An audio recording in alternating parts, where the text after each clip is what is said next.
So then, let me connect this with the problem of birth and death, which puzzles people enormously, of course. Because in order to understand what the self is, you have to remember that it doesn't need to remember anything. Just like you don't need to know how you work your thyroid gland. So then, when you die, you're not going to have to put up with everlasting non-existence, because that's not an experience. A lot of people are afraid that when they die, they're going to be locked up in a dark room forever. And sort of undergo that.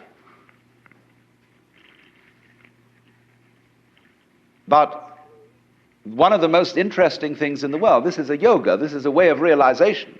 Try and imagine what it will be like to go to sleep and never wake up. Think about that. Children think about it. It's one of the great wonders of life. What will it be like to go to sleep and never wake up? And if you think long enough about that, something will happen to you. You will find out, among other things, that it'll pose the next question to you. What was it like to wake up after having never gone to sleep? That was when you were born. You see, you can't have an experience of nothing. Nature abhors a vacuum. So after you're dead, the only thing that can happen is the same experience, or the same sort of experience, as when you were born. In other words, we all know very well that after people die, other people are born. And they're all you. Only you can only experience it one at a time. Everybody is I. You all know you are you. And wheresoever beings exist throughout all galaxies, it doesn't make any difference. You are all of them. And when they come into being, that's you coming into being. You know that very well. Only you don't have to remember the past. In the same way, you don't have to think about how you work your thyroid gland or whatever else it is in your organism. You don't have to know how to shine the sun. You just do it. Like you breathe.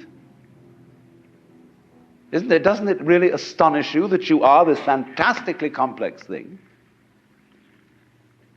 And that you're doing all of this and you never had any education in how to do it? You never learned, but you're this miracle? Well, the point is that from a strictly physical, scientific standpoint, this organism is a continuous energy with everything else that's going on. And if I am my foot, I am the sun. Only we've got this little partial view. We've got the idea that, no, I'm just something in this body. The ego. That's a joke. The ego is nothing other than the focus of conscious attention. It's like a radar on a ship. The radar on a ship is a troubleshooter. Is there anything in the way? And conscious attention is a designed function of the brain to scan the environment, like a radar does, and note for any trouble-making changes. But if you identify yourself with your troubleshooter, then naturally you define yourself as being in a perpetual state of anxiety. And the moment we cease to identify with the ego and become aware that we are the whole organism, you realize as the first thing how harmonious it all is. Because your organism is a miracle of harmony. All this thing functioning together. Even those corpuscles and creatures that are fighting each other in the bloodstream and eating each other up. If they weren't doing that, you wouldn't be healthy. So what is discord at one level of your being is harmony at a higher level.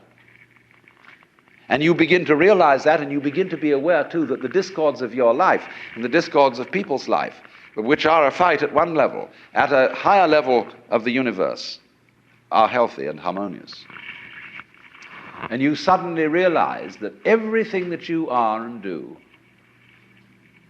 is at that level as magnificent and as free of any blemish as the patterns in waves, the markings in marble, the way a cat moves, and that this world is really okay